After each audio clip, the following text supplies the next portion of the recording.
Hello बच्चों, आज हम लोग पढ़ेंगे कॉम्प्लेक्स नंबर में। रिवीजन हम लोगों ने किया था पहले लेक्चर में। क्या किया था, स्क्वायर रूट क्या होता है कॉम्प्लेक्स नंबर का, और हमारा क्या था कि आपने ये पढ़ा था क्वाड्रेटिक इक्वेशन पॉलिनोमियल के अगर कोफिशिएंट्स आपके क्या हो जाएं, कि हमारे अगर कॉम्प्लेक्स नंबर में हो जाएं, इमेजिनरी हो जाएं, तो उनको कैसे सॉल्व किया जाता था। तो आज इस लेक्चर में हम लोग क्या पढ़ेंगे कि modulus of a complex number क्या होता है, modulus of a complex number की जो प्रॉपर्टीज होती हैं वो क्या होती हैं, ये सारी चीजें बेसिक जो भी हैं, और हमारा बेसिक कॉम्प्लेक्स नंबर का मीनिंग क्या होता है उस पे बेस्ड हम लोग क्वेश्चंस करेंगे। तो जैसे इसमें पहला क्वेश्चन है बच्चों, पहला क्वेश्चन हमारा क्यूबिक इक्वेशन से ही रिलेटेड है जो हम लोगों ने लास्ट लेक्चर किया था। तो उसमें ये है बच्चों 2z cube minus 5 plus 6i ऐसा plus z² plus 9i times z plus 1 - 3i is equal to 0। इस क्यूबिक इक्वेशन के बारे में बोला गया है कि इसका हमारा एक रूट क्या है बच्चों, रियल है। तो फिर आपको क्या करना है कि वो तीनों रूट्स आपको निकालना है, ये आपका टारगेट है। बेसिकली एरिया पूछा गया है इस क्वेश्चन में। तो आपने अगर वो तीनों कॉम्प्लेक्स नंबर तीनों रूट से निकाल लिए तो आप क्या कर सकते हैं, एरिया आसानी से निकाल सकते हैं। 3 पॉइंट आ गए तो एरिया का फॉर्मूला आपको मालूम होता है। 2D प्लेन में वो एरिया का फॉर्मूला बच्चों क्या आता है, डेल्टा के टर्म्स में आता है। अगर ये हमारे 3 पॉइंट इस प्लेन में हो जाएं ऐसे x1 y1 और ये x2 y2 पॉइंट हो जाए बच्चों, और ये हमारा x3 y3 पॉइंट हो जाए, तो एरिया का फॉर्मूला आपको मालूम है क्या होता है, हाफ टाइम्स हमारा x1 y1 1 1 1 x2 y2 और x3 y3, ये हमारा एरिया का फॉर्मूला होता है। आप एरिया निकाल सकते हैं। तो इसमें बच्चों ये बोला गया है कि एक हमारा क्या इसका रूट है z is equal to alpha, where alpha belongs to real number. ये क्या है, इसका हमारा रियल रूट बोला गया है। आपको बोला गया है तो ये अल्फा इसको सेटिस्फाई करेगा। तो 2α³ minus 5 + 6i alpha square plus 9i alpha plus 1 - 3i is equal to 0 होगा बच्चों। ये अगर ऐसा हो गया तो इसका कॉन्जुगेट भी आप ले सकते हैं। तो कॉन्जुगेट अगर लिया जाए तो कॉन्जुगेट लेने पर इक्वेशन क्या बनेगी, -5 - 6i times alpha square minus alpha तो रियल नंबर है 9i अल्फा प्लस 1 प्लस हमारा क्या आएगा 3i इज इक्वल टू 0। अब बच्चों आप यहाँ से क्या बोल सकते हैं कि इससे हम लोग इक्वेशंस वगैरह निकाल सकते हैं, रियल पार्ट और इमेजिनरी पार्ट को क्या कर सकते हैं, अलग अलग कर सकते हैं। तो यहाँ से अगर आप देखें तो बच्चों रियल पार्ट अगर निकाला जाए तो 2α³ आया, और फिर क्या आया -5α² और फिर क्या आ गया +1 इज इक्वल टू 0 के बराबर आ गया है बच्चों। और क्या आएगा, अगर इमेजिनरी पार्ट आप कंपैरिजन करें तो इमेजिनरी पार्ट क्या आएगा बच्चों, वो आएगा -5α² और क्या आएगा +9α इज इक्वल टू 0 के बराबर। अब यहाँ से बच्चों ये क्वाड्रेटिक इक्वेशन है, वो अल्फा आपको निकालना है, ये भी 0 होना चाहिए, ये भी 0 होना चाहिए। तो यहाँ से इस क्वाड्रेटिक से आप अल्फा निकाल सकते हैं, वही अल्फा एक्सेप्टेबल होगा जो इसको भी 0 बनाएगा। ये क्वेश्चन आप अपने आप भी कर सकते हैं। ऐसे ही सेम क्वेश्चन ये है कि अगर हम लोग बात करें कि ऐसा बोला गया तो कैसे हमारा बेसिक कॉम्प्लेक्स नंबर का यूज करके हम लोग कर सकते हैं इसको। ऐसा बोला गया है कि T1 T2 T3 हमारे क्या है कि ये सबके सब नॉन निगेटिव रियल नंबर है, नॉन निगेटिव रियल नंबर है। और Z1 Z2 Z3 are 3 pairwise distinct complex number. मतलब क्या है, तीनों के तीनों हमारे डिस्टिंक्ट कॉम्प्लेक्स नंबर हैं बच्चों। तो ऐसा आपको बोला गया है, क्या बोला गया है, आपको बोला गया है इसमें इस क्वेश्चन में कि T1 T2 T3 are real numbers, और ये क्या है हमारे ग्रेटर देन और इज इक्वल टू 0 है, नॉन निगेटिव नंबर्स हैं। ऐसा बोला गया है कि T1 + T2 + T3 is equal to 1 के बराबर है। तो आपको ये प्रूव करना है कि Z इज इक्वल टू हमारा T1 Z1 + T2 Z2 + T3 Z3, ये हमारा क्या होगा, lies inside a triangle with vertices Z1 Z2 Z3। Z1 Z2 Z3 ये बच्चों बना लिए जाएं तो ये बोल रहा है क्वेश्चन में कि हमारा ये क्या होगा कि ये जो पॉइंट है, ये कॉम्प्लेक्स नंबर है, ये क्या होगा, इसके इनसाइड होगा। तो ये बेसिक क्या हो रहा है यहाँ पर आपको मालूम ही है बच्चों की सेक्शन फॉर्मूला आप अप्लाई कर सकते हैं कि अगर ये m/n का रेशियो है, ये Z1 हमारा कॉम्प्लेक्स नंबर है, ये Z2 कॉम्प्लेक्स नंबर है, ये Z है, तो Z इज इक्वल टू आपको मालूम है n × Z1 + m into Z2 upon m plus n ऐसा होता है बच्चों। ये आपको मालूम है, सेक्शन फॉर्मूला हमारा इंटरनल सेक्शन फॉर्मूला हो गया, एक्सटर्नल सेक्शन फॉर्मूला भी आपको मालूम है। तो आप इसको ऐसे सोच सकते हैं बच्चों कि ये हमारा क्या हुआ कि ये नीचे 1 था तो उसको T1 plus T2 plus T3 मान सकते हैं। तो अब आप अगर ऐसे सोचें कि ये हमारे क्या नंबर थे, ये हमारे 0 या 0 से बड़े नंबर्स हैं बच्चों, 0 या 0 से बड़े हैं, तो फिर आप ऐसा सोचें कि ये हमारा क्या है कि ये यहाँ पर एक कोई कॉम्प्लेक्स नंबर लिया जाए। मान लें कि ये हमारा कोई कॉम्प्लेक्स नंबर है और वो इस तरीके से है बच्चों कि ये हमारा T2:T1 के रेशियो में डिवाइड करता है। तो बच्चों ये पॉइंट अगर आप निकालें, मान लें इसको Z4, तो वो Z4 क्या हो जाएगा बच्चों, सेक्शन फॉर्मूले से T2 इंटू Z2 प्लस हमारा T1 into Z1 upon T1 plus T2 के बराबर हो जाएगा। ऐसा हम लोग कर सकते हैं। ऐसे ही अगर बात करें बच्चों कि ये पॉइंट हो गया, एक ये पॉइंट लिया जाए और इसको डिवाइड कर दें किस रेशियो में बच्चों, T2 प्लस T1 और ये हमारा T3, इस रेशियो में अगर डिवाइड कर दें बच्चों तो ये क्या होगा, ये यही पॉइंट Z ही निकल कर आ जाएगा, यही कॉम्प्लेक्स नंबर यहाँ पर निकल कर आएगा अगर आप सेक्शन फॉर्मूला लगा दें। तो बेसिकली इसमें ऐसा बोला गया था कि आपको ये प्रूव करना था, prove that the complex number Z is equal to T1 Z1 plus T2 Z2 plus T3 Z3 हमारा क्या होगा, lies inside a triangle with vertices Z1 Z2 Z3 are और ऑन इट्स बाउंड्री। बाउंड्री का मतलब क्या हुआ, boundary वाला वो सिचुएशन है बच्चों कि जब T1 T2 T3 में से क्या हो जाए कि बच्चों ये पॉइंट हमारा यहाँ पर भी हो सकता है, इन लाइंस में ये हमारा जो भी साइड्स हैं उनमें भी हो सकता है। वो कैसे दिखाएंगे बच्चों कि अगर मान लें कि हमारा क्या हो गया, इनमें से एक जीरो हो गया, एक जीरो हो गया, तब वो हमारा क्या सिचुएशन होगा, वो मान लिया कि T3 जीरो है, T3 जीरो है तो ये पॉइंट हमारा इधर आ गया होगा। ऐसे ही अगर बात करें यहाँ पर, अगर T2 जीरो हो जाए तो यहाँ पर इस साइड में हमारा क्या हो जाएगा, वो पॉइंट हो जाएगा। तो बच्चों सेक्शन फॉर्मूला भी आप अप्लाई कर सकते हैं। ऐसे ही अगर बात करें बच्चों कि अगला क्वेश्चन आपको बोला गया है कि बाकी क्वेश्चंस हम लोग करेंगे, nth रूट्स ऑफ यूनिटी क्या होता है, सारी चीजें हम लोग करेंगे, लेकिन अभी हमारा जो बेसिक कॉम्प्लेक्स नंबर पे बेस्ड हमारे क्वेश्चंस हैं वो आपको करना है। ये ऐसा बोला गया कि एक मैपिंग किया गया कॉम्प्लेक्स नंबर में, वो मैपिंग ऐसा किया गया, इसका मीनिंग आपको समझना है बच्चों। इसमें आपको ऐसा किया गया है, ये करना है क्वेश्चन में। क्वेश्चन है आपका कि आपको डिफाइन किया गया F X is equal to, आपको डिफाइन किया गया 1/x माइनस आई, ऐसा डिफाइन किया गया है। आई हमारा क्या है बच्चों, मालूम ही आयोटा है, रूट ऑफ -1 है।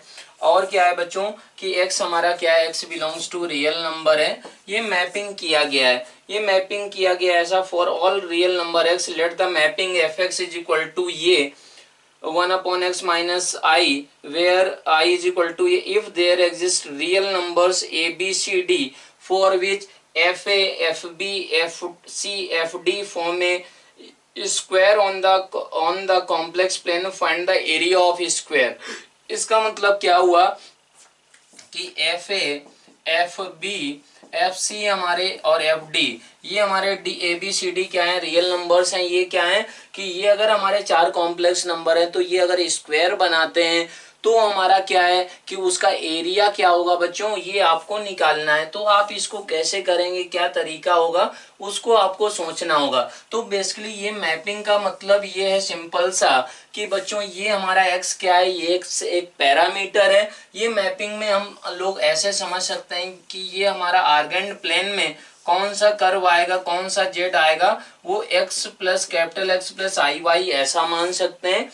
तो ये बेसिकली बच्चों क्या लिखा हुआ है, x प्लस आई अपॉन क्या लिखा हुआ है, x स्क्वायर प्लस 1 ऐसा लिखा हुआ है बच्चों। इसके कॉन्जुगेट से ऊपर नीचे आपने मल्टीप्लाई कर दिया। तो अब क्या हो रहा है बच्चों कि कैपिटल X हमारा क्या हो रहा है, x upon X square plus 1 है बच्चों, और capital Y is equal to क्या है, 1/x स्क्वायर प्लस 1 के बराबर है बच्चों। तो यहाँ से आप बोल सकते हैं कि क्या हो गया कि हमारा स्मॉल एक्स हमारा वेरिएबल था, पैरामीटर था, वो किसके बराबर आ गया, स्मॉल एक्स आ गया हमारा, small X is equal to capital X capital X upon Y, ऐसे कर दें। इसकी जगह पर बच्चों क्या रखा जा सकता है, वाई। तो ये ऐसा आ चुका है। अगर ऐसा आ गया तो ये क्या था कि हमको लोकस बच्चों निकालना था कैपिटल एक्स कैपिटल वाई का बेसिकली, तो वो क्या आ रहा है उसको हमको सोचना पड़ेगा। तो small X is equal to capital X upon Y है, वो वैल्यू आप यहाँ पर रख दें तो ये कर्व क्या बनेगा उसको सोचना होगा। Capital Y is equal to 1 upon हमारा कैपिटल एक्स का whole square upon capital Y का स्क्वायर 1, ऐसा हो गया। अब ये ऐसा अगर हुआ तो बच्चों यहाँ से क्या निकल कर आएगा, capital X square plus capital Y square is equal to Y के बराबर आ जाएगा। बेसिकली ये हमारा क्या है बच्चों, ये हमारा जो लोकस आ रहा है ये आप इसको पहचानते हैं, क्या पहचानते हैं कि ये हमारा सर्कल का इक्वेशन है जिसका हमारा सेंटर क्या होगा बच्चों, X square plus Y square minus y is equal to 0 है, तो इसका सेंटर 0,5 हो जाएगा बच्चों। और ये हमारा देखने में ऐसा कुछ होगा। तो इसका रेडियस बच्चों कितना है, हाफ यूनिट है। हाफ यूनिट है तो बच्चों अगर यहाँ पर ये 4 पॉइंट हैं, इस मैपिंग को फॉलो करते हैं तो बच्चों ये आप स्क्वायर बना सकते हैं। इसका रेडियस आपको मालूम है, रेडियस बच्चों कितना है इस सर्कल का, 1/2 है। रेडियस 1/2 है बच्चों। तो इस सर्कल में जो स्क्वायर बनेगा आप उसका क्या कर सकते हैं, एरिया निकाल सकते हैं। अब अगर बात करें बच्चों कि अगला क्वेश्चन है आपका, अगला क्वेश्चन भी हमारा बेसिक कॉम्प्लेक्स नंबर का यूज करके है कि Z1 Z2 दो कॉम्प्लेक्स नंबर दिए गए हैं, ऐसा बोला गया है आपको। इस क्वेश्चन में आपको ये इंफॉर्मेशन दी गई है कि Z1 Z2 क्या है आपके। यहाँ पर इस क्वेश्चन को आप ऐसे भी सोच सकते हैं बच्चों कि आपको अगर ऐसा दिया गया कि हमारा z इज इक्वल टू मान लो कि cos 2 थीटा प्लस हमारा 2i साइन 2 थीटा, ऐसा आपको दिया गया है तो z का लोकस क्या होगा बच्चों, ये अगर आपको निकालना है। Where theta is any parameter, अगर ऐसा बोला जाए where theta is any parameter, अगर ऐसा बोला जाए तो इसका मीनिंग क्या हुआ, देन लोकस ऑफ जेड क्या होगा, वो आपको अगला क्वेश्चन है मान लो। तो लोकस ऑफ जेड बच्चों क्या हो जाएगा, उसमें अगर हम लोग बात करें तो ऐसे आप सोच सकते हैं कि जेड को क्या मान लें आप, एक्स प्लस आई वाई, जिसका लोकस निकालना होता है उसको कॉम्प्लेक्स नंबर को एक्स प्लस आई वाई आप सब्स्टिट्यूट कर सकते हैं। तो क्या किया जाए कि रियल पार्ट इतना हो गया, इमेजिनरी पार्ट कितना है बच्चों, 2 टाइम्स साइन 2 थीटा के बराबर है। अब क्या करेंगे, इसमें एलिमिनेट करना है तो ये क्या हो जाएगा, X square plus Y by 2 का whole square is equal to 1। तो ये बच्चों क्या आ गया है, इलिप्स आ गया है। इसका आपको क्या पूछ सकता है, इसेंट्रिसिटी पूछ सकता है, इसका फोकस के कोऑर्डिनेट्स पूछ सकता है, इस टाइप से चीजें पूछी जा सकती हैं। ऐसे ही अगर बोला जाए बच्चों कि if mod Z is equal to मान लो कि 5 के बराबर बोला जाए, then find the locus of, then find the locus of omega is equal to Z plus 2, omega is equal to हमारा जेड प्लस 1 अपॉन जेड, और ऐसे ही ओमेगा इज इक्वल टू हमारा 7 टाइम्स जेड प्लस 3। ये हमारे 3 questions हैं बच्चों। तो इनको कैसे आप इंटरप्रेट करेंगे वो आपको सीखना है यहाँ पर। तो जैसे इसमें आप देखें कि क्या कर सकते हैं बच्चों आप कि mod Z is equal to क्या दिया गया है, ओमेगा के बराबर, मॉड जेड क्या है हमारा,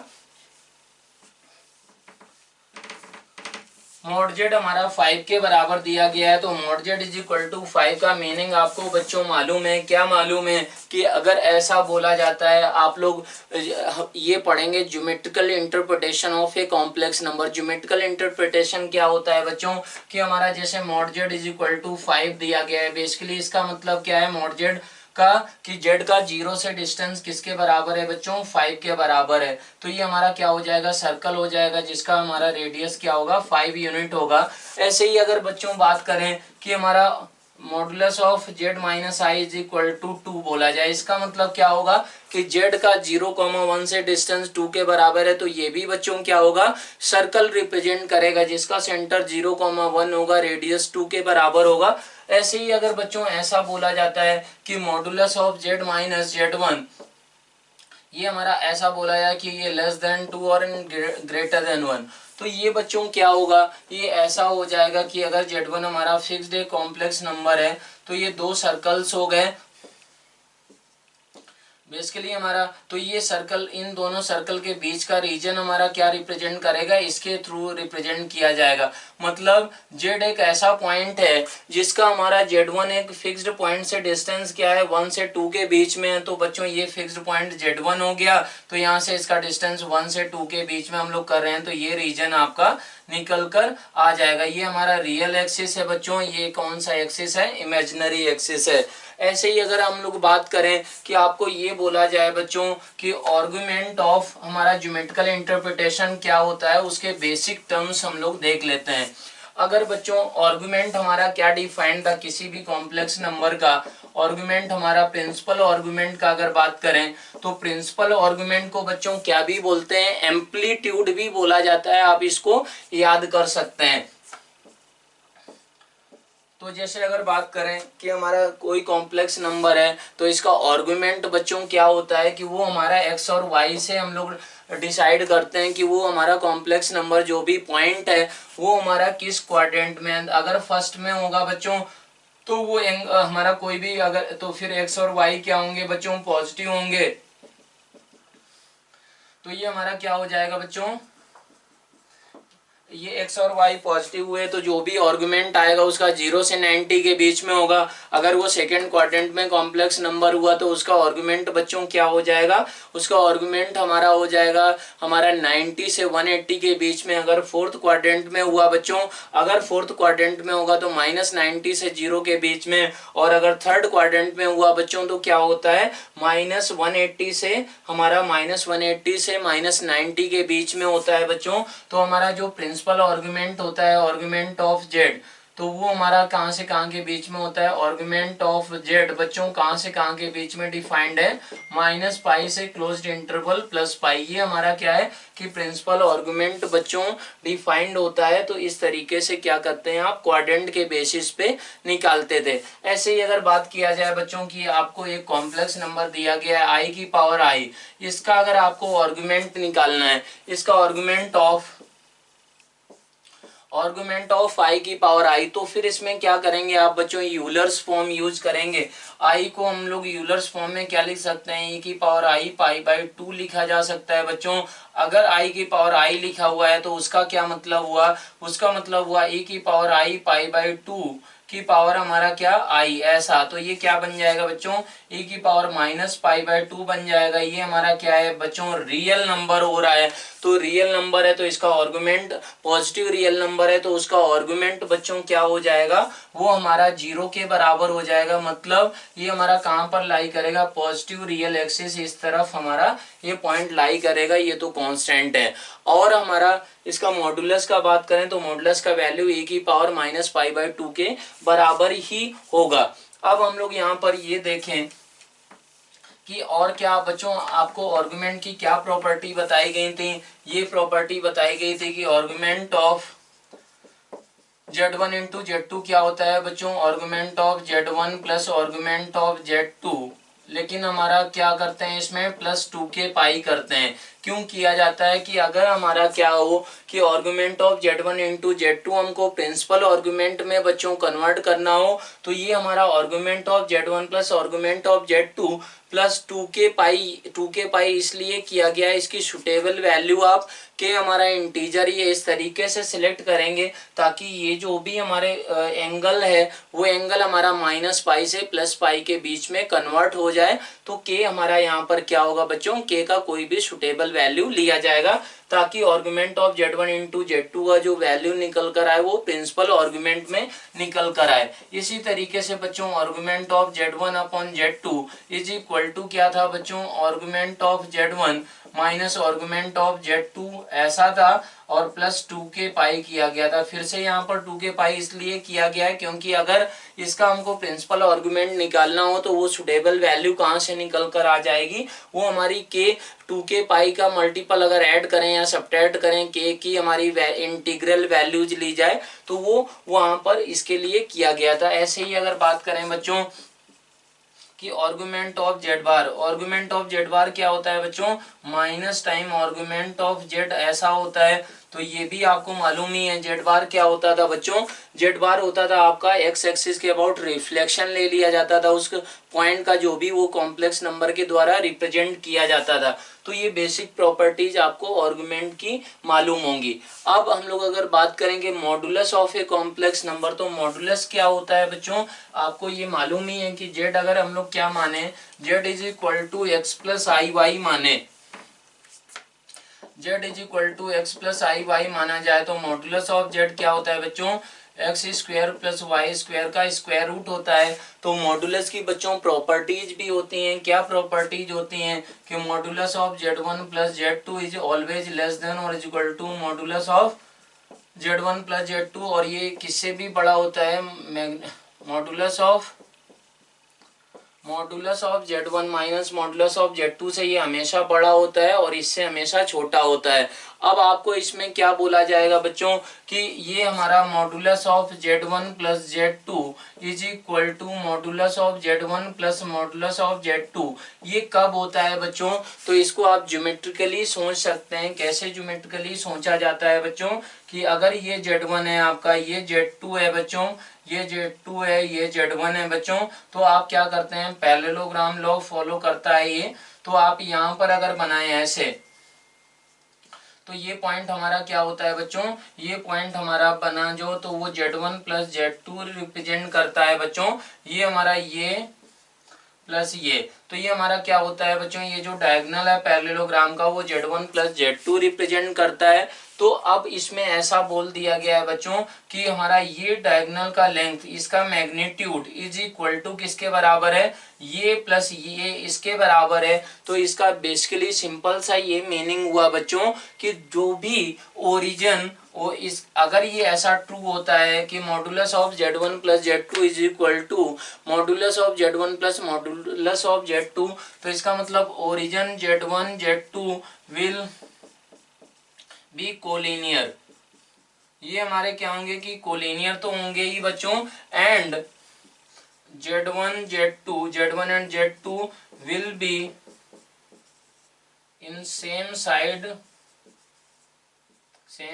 विथ रेस्पेक्ट टू ओरिजिन के रेस्पेक्ट में हमारे क्या होंगे कि सेम साइड में होंगे बच्चों। तो इसको आप क्या बोलते हैं, इसको बच्चों ट्रायंगल इनइक्वालिटी भी बोलते हैं। तो आज ही के लेक्चर में आप लोग ट्रायंगल इनइक्वालिटी पे बेस्ड क्वेश्चंस वगैरह भी करेंगे। ऐसे ही मॉडुलस की प्रॉपर्टीज बच्चों क्या होती हैं, modulus of Z bar is equal to modulus of Z is equal to modulus of minus Z, ऐसा होता है। और हमारा क्या होता है बच्चों कि modulus of Z one upon modulus of Z two is equal to क्या होता है, इंडिविजुअल हमारा मॉडुलस का रेशियो ले लिया जाए। ऐसे ही हमारी मॉडुलस की और क्या प्रॉपर्टीज होती हैं बच्चों, प्रॉपर्टीज रहती है हमारी modulus of Z one plus Z two plus Z three plus Z four, अगर ऐसा बोला जाए तो ये हमेशा क्या होता है बच्चों, ये less than modulus of Z one plus modulus of Z two plus modulus of Z three plus modulus of Z four, इसके बराबर होता है। तो ये हमारा बराबर बच्चों कब होगा कि जब Z one Z two Z three Z four सबके हमारे क्या होंगे, आर्गुमेंट्स सेम होंगे और ओरिजिन के रेस्पेक्ट में एक ही साइड में सब होंगे, तब ये ऐसा वैलिड हो रहा होगा। तो ये ट्रायंगल इनइक्वालिटी हमारा क्या होता है, जेईई एडवांस के लिए सबसे इम्पोर्टेंट टॉपिक वगैरह होता है। तो इसमें क्वेश्चंस कैसे करते हैं ये भी हम लोग देखेंगे। तो अभी हम लोग क्या करते हैं कि आपको ये मीनिंग समझ में आ गया। अब थोड़ा सा एक दो और हम लोग ज्योमेट्रिकल मीनिंग समझ लें बच्चों। ज्योमेट्रिकल मीनिंग आपको ये समझना है, ज्योमेट्रिकल मीनिंग की अगर ये बोला जाए बच्चों कि argument of Z is equal to pi by four, अगर ऐसा बोल दिया गया तो इसका मतलब क्या होता है बच्चों, सिंपल सा कि वो कॉम्प्लेक्स नंबर जेड लेना है जिसका आर्गुमेंट क्या होना चाहिए, पाई बाई फोर। तो ये क्या बन जाएगा बच्चों, ये रे बन जाएगा। ये हमारा एक्स एक्सिस रियल एक्सिस है बच्चों, रियल एक्सिस है, और ये हमारा क्या है, इमेजिनरी एक्सिस है, वाई एक्सिस है। तो ये जेड बच्चों कहाँ पर लाई करेगा, यहाँ पर लाई कर रहा होगा, ओरिजिन नहीं होगा, ओरिजिन का आर्गुमेंट हमारा डिफाइंड नहीं होता है। ऐसे ही अगर बात करें तो ये जेड तो हमारा यहाँ पर हो जाएगा।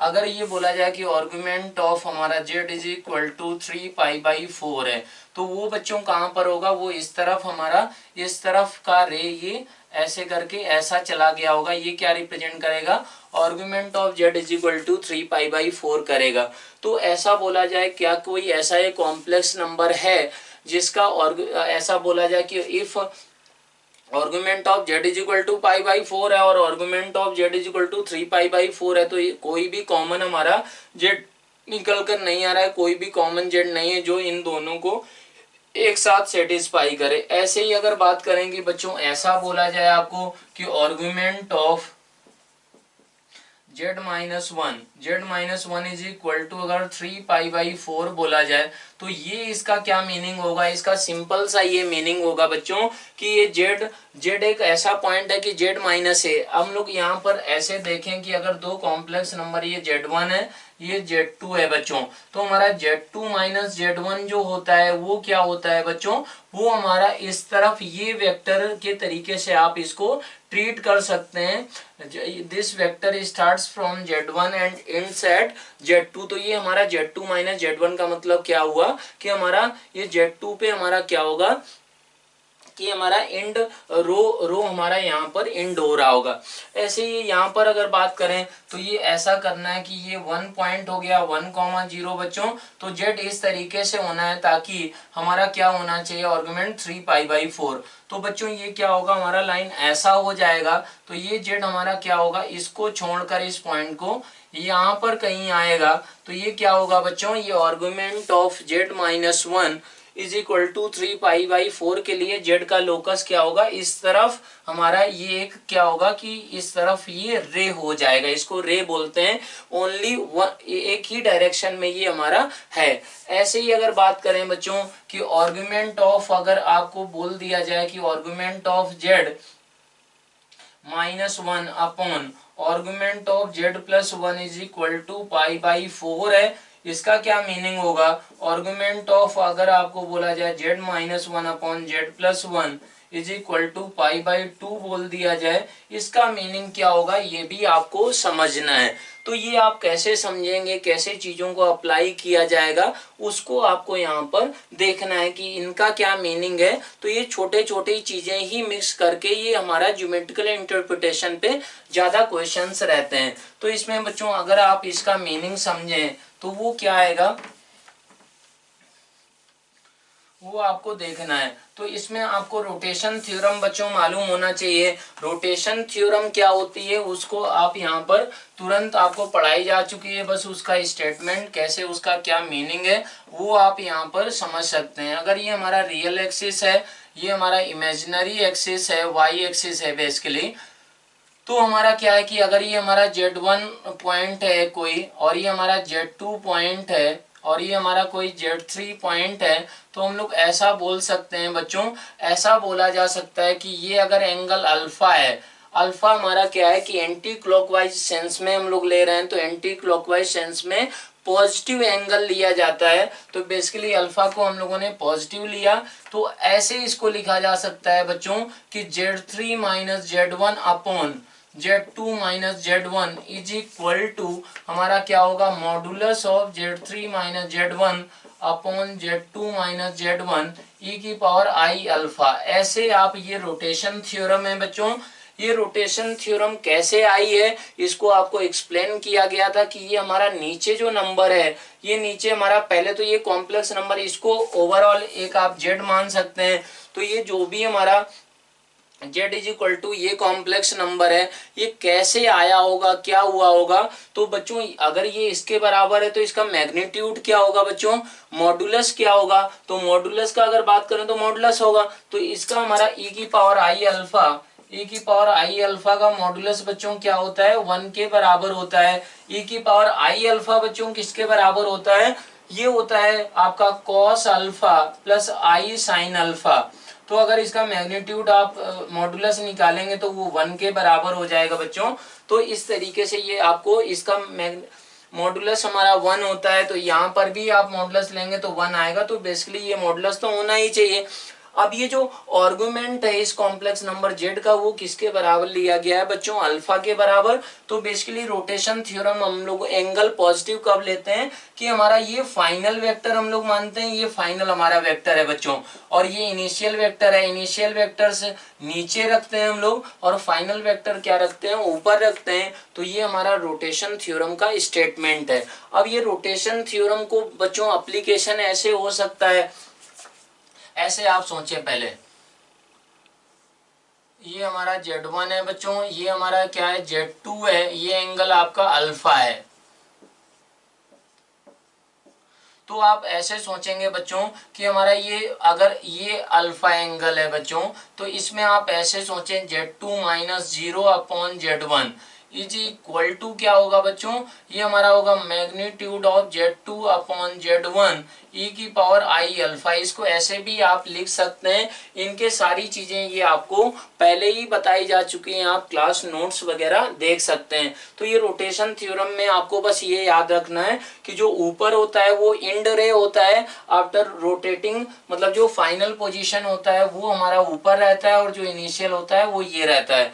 अगर यहीं पर ऐसा हो जाता बच्चों, ऐसा हो जाता कि ये ऐसा ही सेम पोजीशन है और ऐसा अगर बोला जाता बच्चों कि Z2 minus Z1 upon Z3 minus Z1 होता बच्चों, तो ये किसके बराबर होता है, Z2 माइनस Z1 मैग्नीट्यूड इसका modulus upon Z3 minus Z1 e की पावर i, ये क्या होता बच्चों माइनस अल्फा होता। क्यों होता, क्योंकि हमारा जो फाइनल वेक्टर है वो हमारा क्या है कि कैसे आया है, क्लॉकवाइज डायरेक्शन में रोटेट करने से आया है। तो ये एंगल इसी वजह से आपने क्या लिया है, निगेटिव लिया है बच्चों।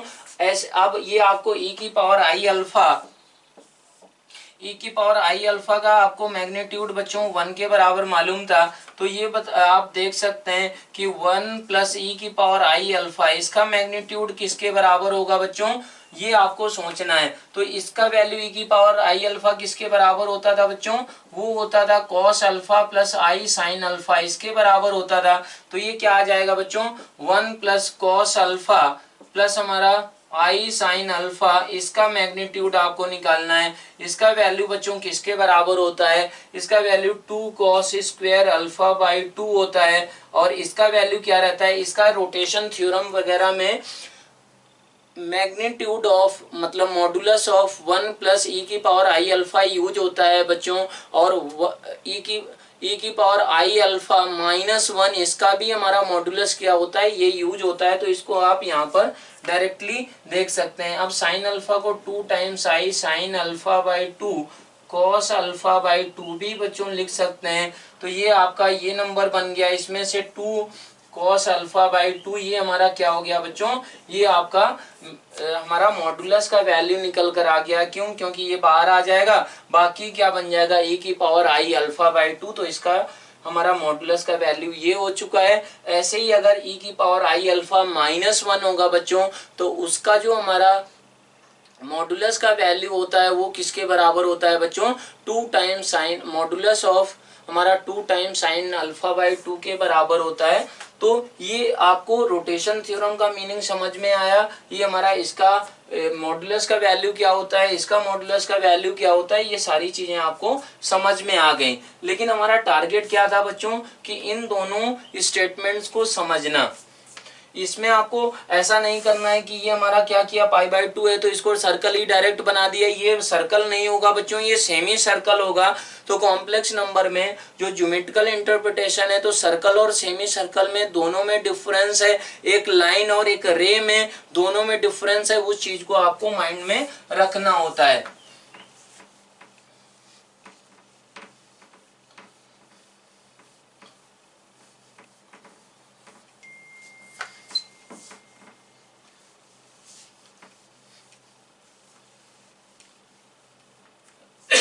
अब बच्चों अगर इसमें देखें आप तो इसका पहले का मीनिंग आप समझें तो वो क्या समझा जा सकता है बच्चों कि ये हमारा क्या है, आर्गुमेंट ऑफ इसको आप 1 minus Z upon minus 1 minus Z, आप इसको ऐसे भी लिख सकते हैं बच्चों, ये आपको समझ में आ रहा होगा। तो ये हमारा कौन कौन से पॉइंट है बच्चों, -1, 0 और हमारा कौन सा पॉइंट है 1, 0, ये कॉम्प्लेक्स नंबर है। ये हमारा वाई एक्सिस इमेजिनरी एक्सिस हो गया बच्चों, ये हमारा रियल एक्सिस हो गया।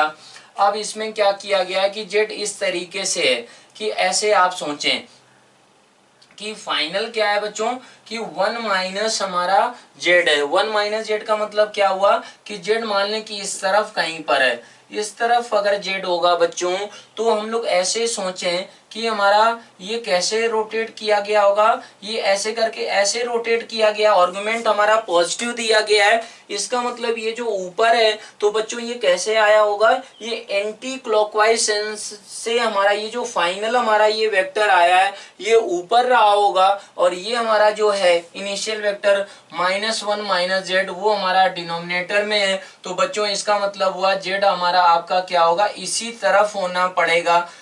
अगर इस तरफ आप जेड ले लें बच्चों तो वो हमारा क्या होगा, गलत हो जाएगा। क्यों, क्योंकि वहां पर अगर आप देखें तो ये क्या हो रहा है कि अगर फाइनल वेक्टर आप ऊपर ले रहे हैं तो ये कैसे आया होगा, ये बच्चों ऐसे करके ऐसे रोटेट किया गया, ऐसे रोटेट किया गया, तो ये तो क्लॉकवाइज सेंस है।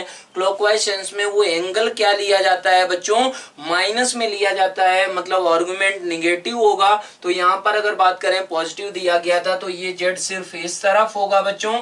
अब आपको ये मालूम है कि अगर ये जेड मूव कर रहा है ऐसा, ताकि यहाँ पर क्या हो रहा है कि ये हमारा कितना एंगल बन रहा है बच्चों, ये हमारा 45 डिग्री एंगल बन रहा है। तो ये आपको मालूम है कि ये किसका प्रॉपर्टी होता है बच्चों, ये सर्कल का मेजर आर्क होगा, वो उसी ये सर्कल का ही ऐसा प्रॉपर्टी होता है बच्चों कि कोई भी दो फिक्स्ड पॉइंट यहाँ पर ले लिए जाएं तो ये एंगल, ये आपने 8th और 9th वगैरह में पढ़ा होगा, ये एंगल आपका फिक्स रहता है हमेशा। तो आप ऐसे सोच सकते हैं ये दोनों बच्चों सिमेट्रिक पॉइंट हैं, ये आपका जो सर्कल बनेगा जो भी उसका सेंटर होगा तो सेंटर में बच्चों जो एंगल बनेगा वो 90 डिग्री बनेगा। तो क्या हुआ कि वो सर्कल का आप सेंटर भी यहाँ से निकाल सकते हैं, ये 90 डिग्री है बच्चों, ये 90 डिग्री है। और क्या हो रहा है कि ये और ये दोनों लेंथ बराबर हैं बच्चों, और ये लेंथ और ये लेंथ बराबर हैं, तो ये 45 ये 45 हो जाएगा बच्चों। तो ये 1 लेंथ था तो ये भी क्या रहेगा, ये हमारा जो सेंटर आएगा इस सर्कल का वो 0,1 आ जाएगा बच्चों। और रेडियस भी आप निकाल सकते हैं, रेडियस किसके बराबर होगा, ये हमारा, लेकिन अगर लोकस का बात करेंगे बच्चों तो लोकस सिर्फ क्या आएगा हमारा, ये मेजर आर्क आएगा इस सर्कल का। ये पूरा आपको आंख बंद करके कंप्लीट नहीं कर देना है।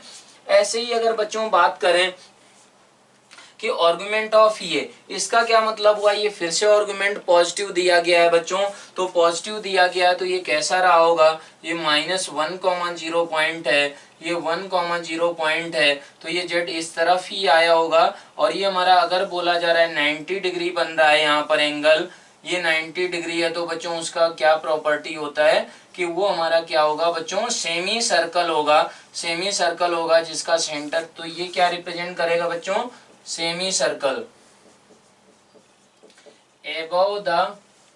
above the x एक्सिस, ठीक है। और बच्चों बात करें कि ये पॉइंट की, ये पॉइंट हमारे दोनों एंड पॉइंट इंक्लूडेड यहाँ पर भी नहीं होंगे और यहाँ पर भी नहीं होंगे, तो बेसिकली आपको ये ज्योमेट्रिकल मीनिंग समझ में आ गया होगा कि इनका क्या मतलब है। अब आप ये सोचें कि अगर मॉडुलस ऑफ z = 5 का मीनिंग आपको समझ में आ गया तो आपको ये सोचना है कि हमारा ओमेगा = z+2 इनका लोकस क्या होगा, इनका मीनिंग क्या होगा, वो आपको समझना है। तो उसको आप कैसे समझेंगे बच्चों,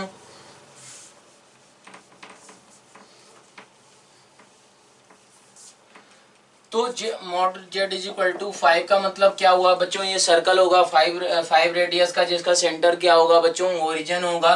तो z = क्या हम लोग 5 cos theta plus i 5 times sine theta ये बच्चों मान ही सकते हैं। अब आपको लोकस निकालना है कि ओमेगा = हमारा z+2 इसका लोकस निकालना है। तो बच्चों आपको ओमेगा का लोकस निकालना है, मतलब इसको x प्लस आई वाई आप मानेंगे, जिसका लोकस निकालना होता है उसी को बच्चों x प्लस आई वाई मतलब x y पॉइंट उस लोकस में लाई करने वाला आप मानते हैं, और उसी की इक्वेशन निकालते हैं। जो भी वेरिएबल पैरामीटर होता है उसको आप एलिमिनेट करते हैं। तो x plus I Y is equal to क्या आ गया, 5 cos theta plus 2 plus I times हमारा 5 sin थीटा, ऐसा आ गया बच्चों। अगर ये ऐसा आ गया है तो आप तुरंत क्या कर सकते हैं, x is equal to 5 cos theta plus 2 हो गया और y is equal to 5 sin theta हो गया। तो इन दोनों इक्वेशन से बच्चों आप क्या कर सकते हैं, थीटा पैरामीटर आप एलिमिनेट कर सकते हैं। तो वो क्या आएगा, x माइनस 2 का whole square plus Y square is equal to बच्चों 5 स्क्वायर। तो बेसिकली ये क्या हो गया, ये भी हमारा सर्कल है जिसका हमारा सेंटर क्या है 2,0 है बच्चों। आप ये z हमारा वेरिएबल था वो थीटा के टर्म्स में था बच्चों, तो ये मॉडुलस z को डायरेक्टली यहाँ पर यूज कर सकते थे। वो कैसे कर सकते थे कि omega minus 2 is equal to Z के बराबर था, और दोनों तरफ अगर मॉड आप ले लें तो modulus of omega minus 2 is equal to mod Z is equal to mod Z 5 था। तो बच्चों क्या आ गया है आपका इक्वेशन कि modulus of omega minus 2 is equal to 5। इसका मतलब क्या हुआ बच्चों कि हमारा ओमेगा का लोकस सर्कल आ गया है जिसका सेंटर क्या है बच्चों 2,0 के बराबर है। तो आप इस तरीके से इस क्वेश्चन को कर सकते हैं। अब अगला पार्ट है बच्चों, तो अगला पार्ट कैसे किया जाएगा, अगला पार्ट भी बिल्कुल आसान क्वेश्चन है बच्चों। अगला पार्ट हमारा क्या आएगा, लोकस इलिप्स निकल कर आएगा। तो यहाँ पर भी आपको क्या दिया गया था कि z is equal to 5 cos theta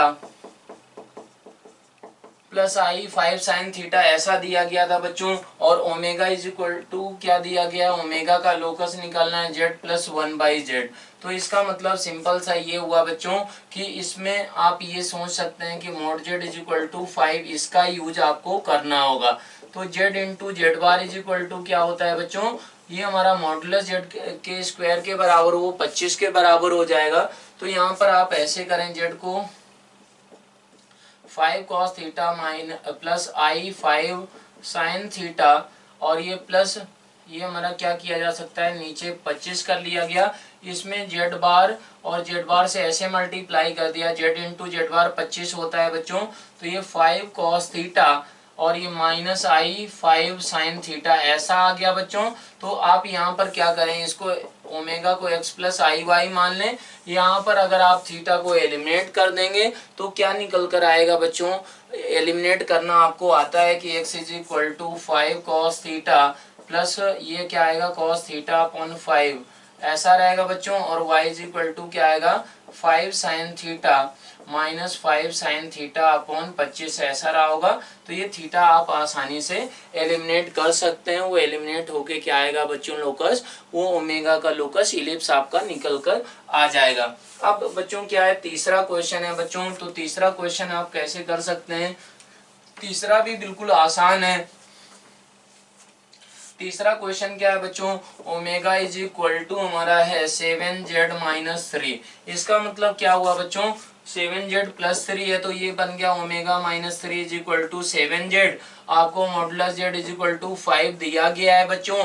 तो इसमें आप क्या कर सकते हैं कि दोनों तरफ मॉडुलस ले लें, दोनों तरफ मॉडुलस लेंगे तो ये क्या आएगा, मॉडुलस ऑफ 7z मतलब क्या हुआ, ये 35 के बराबर हो जाएगा। मतलब क्या हुआ कि ओमेगा का जो लोकस आएगा वो क्या होगा बच्चों, 35 रेडियस का सर्कल होगा जिसका सेंटर क्या होगा 3,0 हो जाएगा। तो इस तरीके से आप इस क्वेश्चन को कर सकते हैं।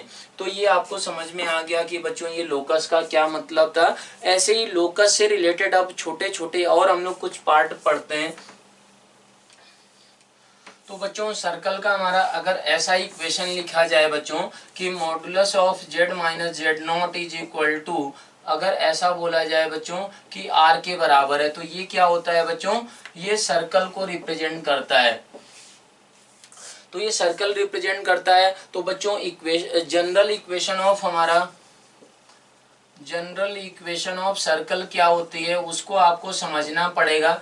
जनरल इक्वेशन ऑफ सर्कल क्या होती है बच्चों, ये होती है हमारी z into z bar plus alpha bar z plus alpha z bar plus हमारा b इज इक्वल टू 0 के बराबर, ये हमारा क्या होता है बच्चों, ये जनरल सर्कल का इक्वेशन है। ये कैसे आता है, आप यहाँ से तुरंत उसको निकाल सकते हैं। कैसे निकालेंगे आप उसको, कि आप क्या करें, उसको स्क्वायर कर दें।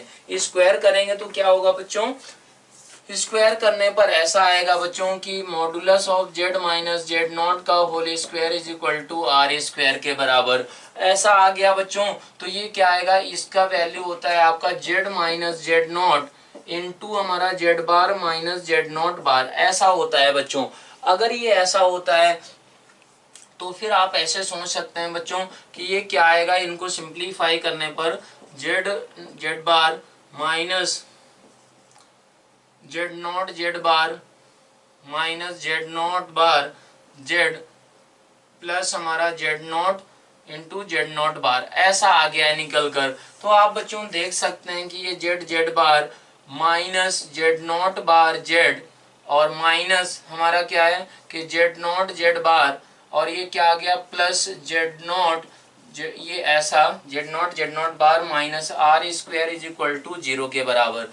तो बेसिकली अगर हम लोग देखें तो ये जो इक्वेशन है ये हमारी क्या है, दोनों बच्चों सेम इक्वेशंस लिखी हुई हैं, इसी टाइप की इक्वेशन निकल कर आ रही है, उसको हम लोग क्या करते हैं बच्चों, जनरल ये इक्वेशन मानते हैं। तो सर्कल का बच्चों जनरल इक्वेशन आप 2D कोऑर्डिनेट ज्योमेट्री में पढ़ते थे, x square plus Y square plus 2gx plus 2fy plus c is equal to 0।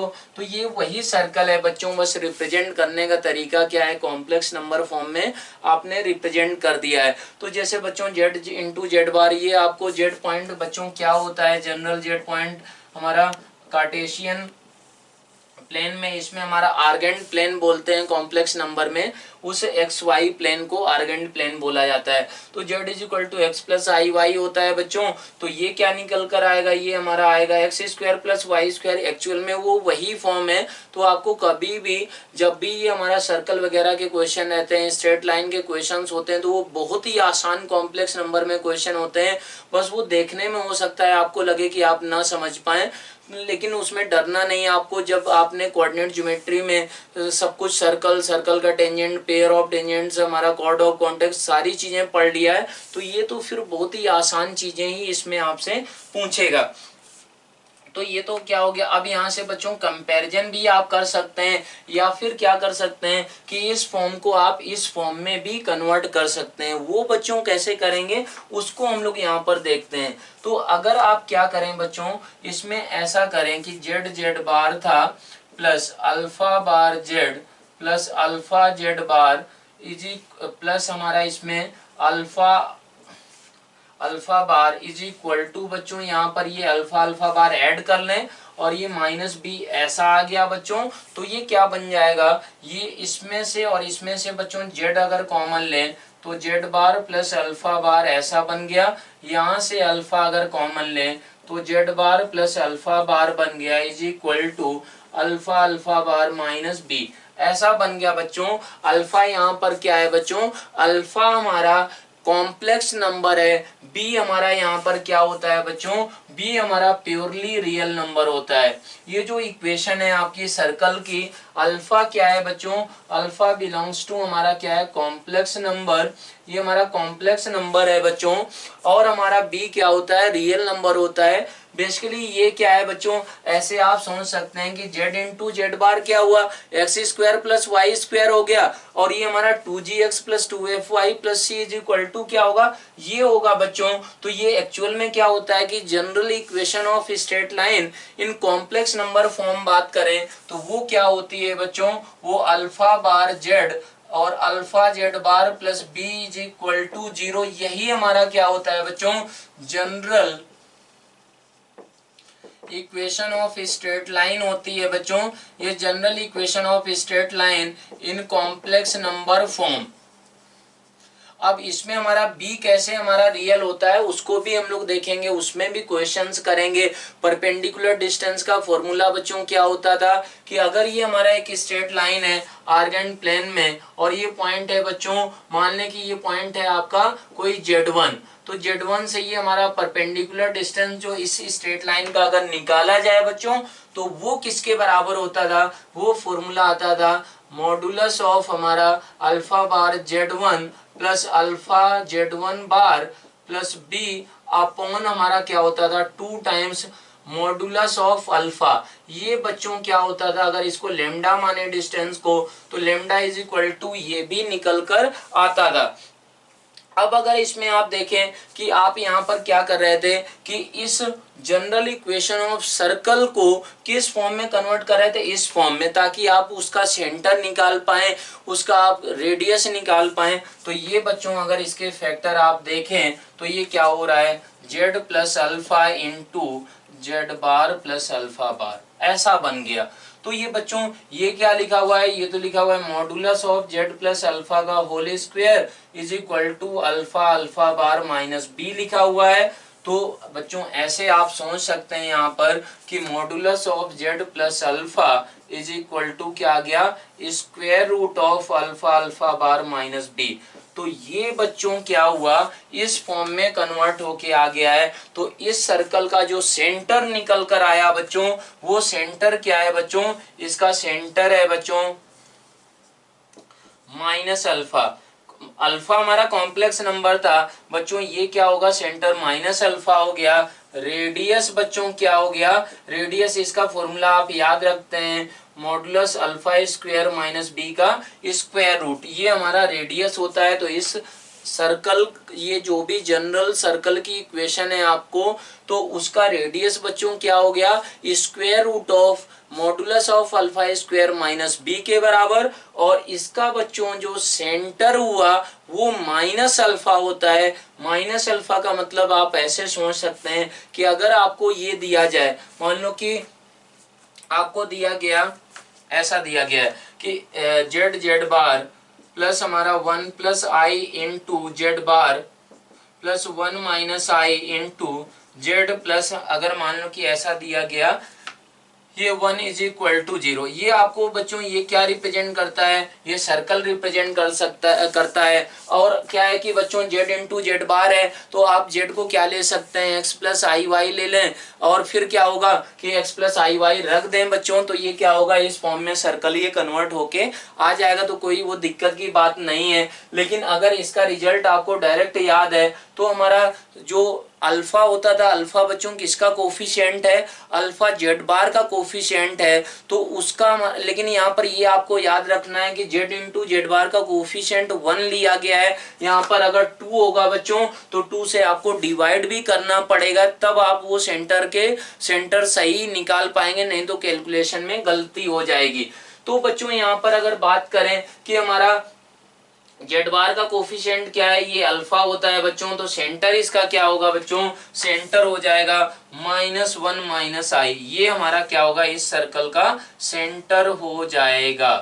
अब सेंटर आ गया बच्चों। रेडियस हमारा क्या होता था, अगर आर निकाला जाए, मॉडुलस ऑफ अल्फा स्क्वायर, यहाँ पर ये हमारा क्या था बच्चों, माइनस अल्फा था, तो ये हमारा क्या आ जाएगा, modulus of alpha square minus b होता था। तो वो क्या रहेगा बच्चों, इसका वैल्यू किसके बराबर है, √2 के बराबर है। तो ये हमारा आ गया √2 का स्क्वायर -1, मतलब यूनिट सर्कल, यूनिट रेडियस का वो सर्कल है। तो ये सर्कल के बारे में आपको इंफॉर्मेशन निकल कर आ गई है बच्चों। ये हमारा क्या था, ये जनरल इक्वेशन ऑफ हमारा क्या था, स्ट्रेट लाइन था, general equation of straight line. अब हमारा कोई अगर Z1 पॉइंट था, तो उस Z1 पॉइंट से हमारा परपेंडिकुलर डिस्टेंस का ये फॉर्मूला क्या होता था कि वो Z की जगह Z1 रख दिया जाएगा, और नीचे हमारा डिनोमिनेटर में क्या आएगा, 2 टाइम्स मॉडुलस ऑफ क्या होता है बच्चों, अल्फा होता है। तो ये आपका क्या हो गया, डिस्टेंस का ये फॉर्मूला हो गया। ये भी आप निकाल सकते हैं बिल्कुल बच्चों। यहाँ पर बी क्या होता है, रियल नंबर। अब अल्फा हमारा यहाँ पर क्या था बच्चों, आपको बताया गया कॉम्प्लेक्स नंबर, बी क्या है, रियल नंबर। तो इसका रीजन आपको सिंपल सा रीजन है बच्चों। आप ऐसे सोच सकते हैं कि अगर क्या करें आप, ये आपको सर्कल समझ में आ गया है। यहाँ पर ऐसा बोला गया बच्चों कि बी हमारा क्या है, प्योरली रियल है, और अल्फा क्या है, हमारा कॉम्प्लेक्स नंबर है बच्चों। तो इसको कैसे आप वेरीफाई कर सकते हैं, ये वेरीफाई करने के लिए क्या है हमारे पास, वेरीफाई करने के लिए ये तरीका है बच्चों। क्या तरीका है कि आप ऐसे सोचें कि एक Z1 कॉम्प्लेक्स नंबर माने अल्फा बार, ये जेड। तो आपका Z1 बार बच्चों क्या होगा, Z1 बार हो जाएगा कि अल्फा जेड बार के बराबर। तो अगर आप क्या करें Z1 प्लस Z1 बार करें तो वो बच्चों क्या होता है, वो बच्चों 2 times real part of Z1 इसके बराबर होता है बच्चों। तो यहां पर भी क्या हुआ है कि ये हमारा Z1 माना गया, तो Z1 प्लस Z1 बार, ये हमारा Z1 प्लस Z1 बार क्या होता है बच्चों, बिल्कुल कॉम्प्लेक्स नंबर का जो बेसिक डेफिनेशन था वहीं से हो जाता है ये। तो ये हमारा क्या हो गया, यही रियल नंबर है। तो B को अगर आप क्या करें B1 प्लस I B2 माने तो B2 ऑटोमेटिक 0 आ जाएगा। तो यहाँ पर इसीलिए बच्चों क्या है कि B हमारा क्या होता है, रियल नंबर होता है। तो इस तरीके से ये क्या हुआ, जनरल इक्वेशन हो गया सर्कल का।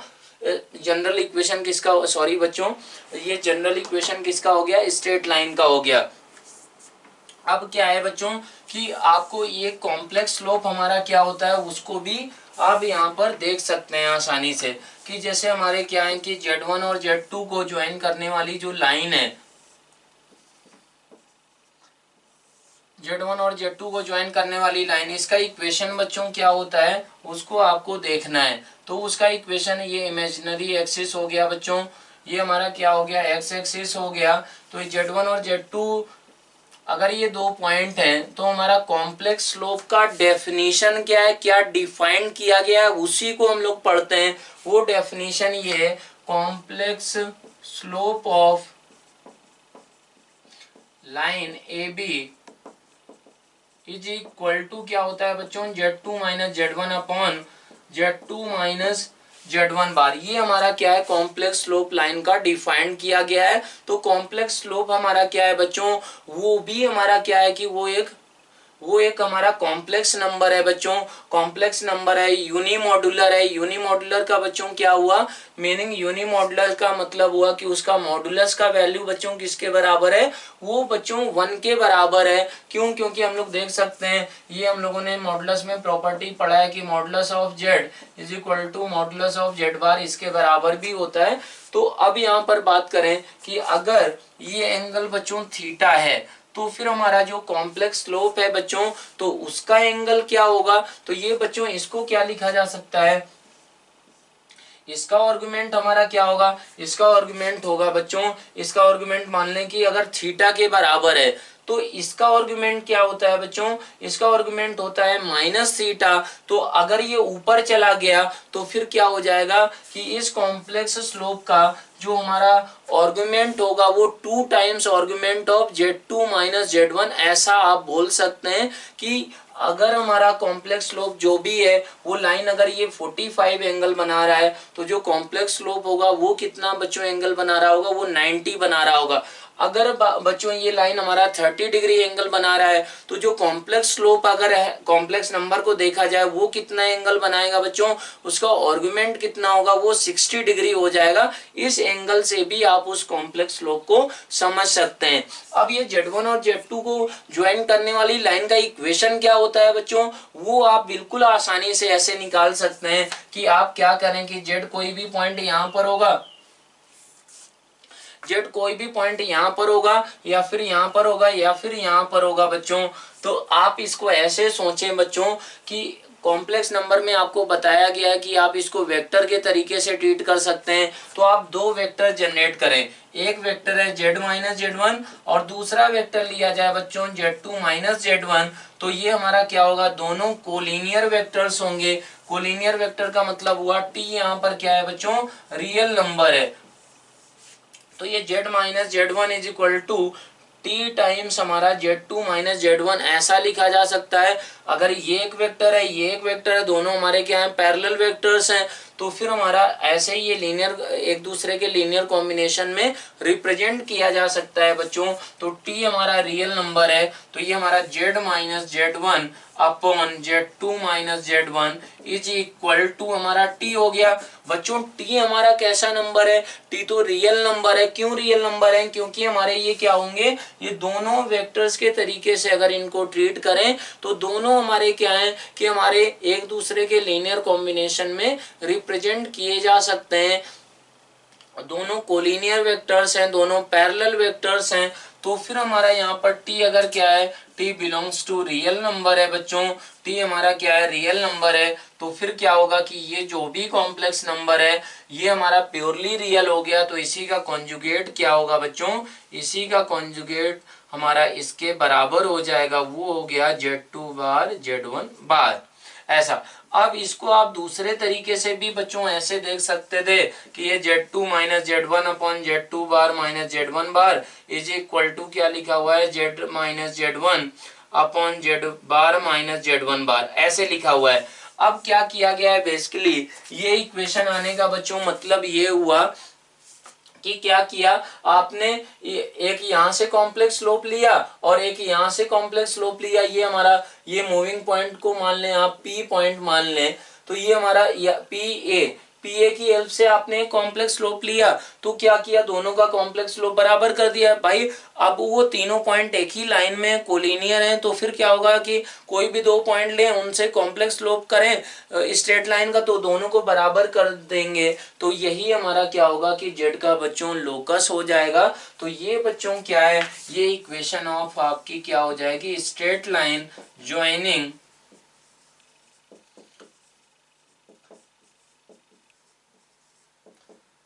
ज्वाइनिंग A एंड B, ये हमारा इक्वेशन ऑफ स्ट्रेट लाइन आ गया है बच्चों। अब ये कॉम्प्लेक्स स्लोप का भी मीनिंग समझ में आ गया। अब ऐसा बोला जाए बच्चों कि आपको ऐसा बोला जाए कि हमारी दो परपेंडिकुलर लाइंस हैं तो उनका कॉम्प्लेक्स स्लोप में आपस में क्या रिलेशन होगा, और अगर दो पैरेलल लाइंस हैं तो उनके कॉम्प्लेक्स स्लोप में क्या रिलेशन होगा।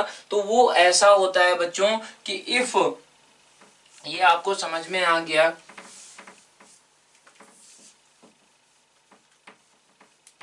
वो बच्चों ये होता है कि अगर हमारा if ω1 and ω2 are two complex slopes of two lines and first situation ये है कि हमारा क्या हुआ, ω1 इज इक्वल टू ω2 हुआ, तो क्या होगा, lines will B parallel, lines हमारी क्या होंगी, पैरेलल हो जाएंगी बच्चों। और हमारा क्या हुआ, सेकेंड सिचुएशन कि ω1 प्लस ω2 इज इक्वल टू अगर 0 हो जाए बच्चों, तो lines will be perpendicular to each other, lines क्या होंगी बच्चों, will be perpendicular to each other. अब ये हमारी लाइंस परपेंडिकुलर कैसे होंगी बच्चों, इसको भी आप सोच सकते हैं। कैसे सोच सकते हैं कि आप रोटेशन थ्योरम उसमें अप्लाई करेंगे। रोटेशन थ्योरम कैसे आप अप्लाई करते हैं, क्या करते हैं, उसको आप ऐसे यहाँ पर सोच सकते हैं। कैसे सोचा जा सकता है उसको हम लोग यहाँ पर देखते हैं।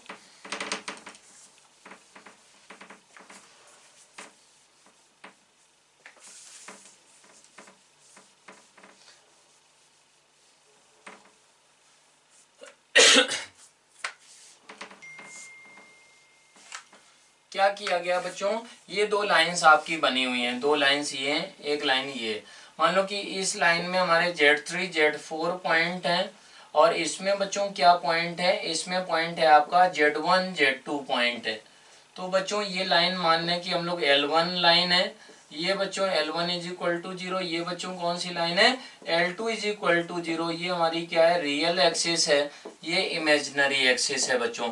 ये दो लाइंस हैं। अगर ये दो लाइंस क्या है बच्चों, ये परपेंडिकुलर है। परपेंडिकुलर हैं तो क्या हुआ, इसका मतलब ये हो गया बच्चों, आप ऐसा बोल सकते हैं रोटेशन थ्योरम से, क्या बोल सकते हैं बच्चों कि आर्गुमेंट ऑफ, आपने क्या किया कि ये एक वेक्टर लिया, इसको रोटेट कर दिया ऐसा 90 डिग्री से, तो फिर क्या होगा बच्चों, आर्गुमेंट ऑफ फाइनल हमारा क्या है, फाइनल वेक्टर आया Z3 माइनस Z4 अपॉन, ये हमारा क्या आया, ये हमारा इनिशियल वेक्टर था Z2 माइनस Z1।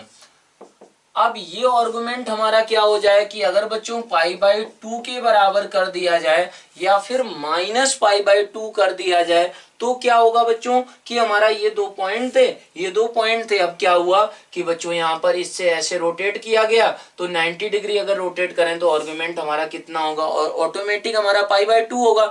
या फिर क्या होगा कि अगर ये दोनों लाइंस परपेंडिकुलर थी तो ये बाई माइनस π/2 हो सकता है, तो उसका कोई भी डिफरेंस क्रिएट नहीं करेगा वो। तो ये अगर ऐसा हो गया बच्चों, तो अगर आपको ये बोला जाए कि argument of Z is equal to π/2, तो इसका मतलब क्या होता है बच्चों, इसका मतलब ये होता है कि वो जो हमारा कॉम्प्लेक्स नंबर है प्योरली इमेजिनरी है, वो कहां पर ही लाई करेगा, हमारा इमेजिनरी एक्सिस में होगा, उसका रियल पार्ट 0 होगा। अगर रियल पार्ट 0 है तो उसका सिंपल सा मीनिंग क्या होता है बच्चों, उसका मीनिंग ये होता है कि और हमारा z is equal to minus z bar. ये इस रिजल्ट को आप यूज करेंगे तो argument of z is equal to अगर π/2 हो गया बच्चों, तो हमारा उसका क्या मीनिंग होगा, ये बात रिजल्ट आप लोग याद कर लें। इनका प्रूफ अब यहाँ पर किया जा रहा है। तो क्या होगा बच्चों, ये आप ऐसा बोल सकते हैं, क्या बोल सकते हैं कि ये हमारा क्या है कि प्योरली इमेजिनरी नंबर है, तो z3 minus z4 upon z2 minus z1 is equal to minus time क्या होगा, इसी का conjugate z3 bar minus z4 bar upon z2 bar minus z1 bar, ऐसा होगा बच्चों। ऐसा हो गया तो फिर आप क्या कर सकते हैं, इसको इधर ले जाएं और इसको इधर ले आएं, मतलब z3 minus z4 upon z3 bar minus z4 bar is equal to minus time z2 minus z1 upon z2 bar minus z1 bar बच्चों। तो इसको आपने क्या नाम दिया, इसको मान लें कि ओमेगा 2 नाम दिया था। ये हमारा कॉम्प्लेक्स स्लोप है बच्चों z1 और z2 को ज्वाइन करने वाली लाइन का, तो इसको ओमेगा 1 मान लें बच्चों।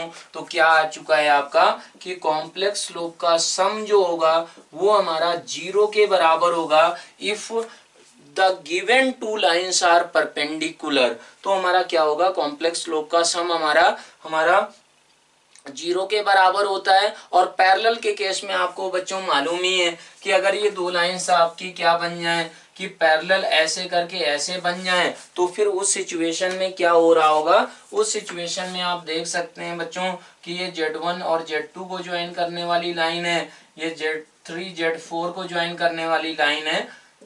तो अगर पैरेलल लाइंस होंगी ये,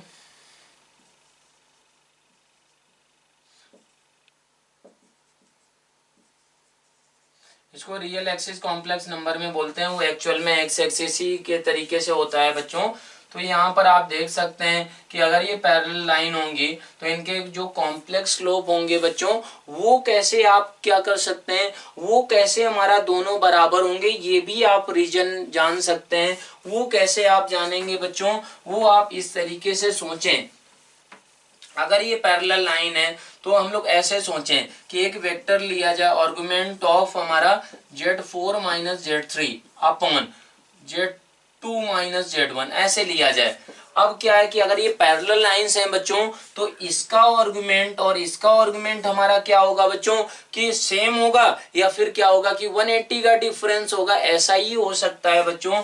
तो अगर हम लोग बात करें कि इसका आर्गुमेंट अपॉन इसका आर्गुमेंट बच्चों क्या रहेगा, तो इसका आर्गुमेंट हमारा क्या रहा होगा बच्चों, 0 रहेगा, या फिर क्या होगा बच्चों 180 के बराबर हो जाएगा, या फिर हमारा क्या होगा 180 के बराबर। बेसिकली अगर किसी भी कॉम्प्लेक्स नंबर का if argument of z is equal to 0 और पाई ऐसा अगर बोला जाए, तो दैट मीन्स हमारा z क्या होगा, z बार के बराबर होगा। मीन्स हमारा z विल बी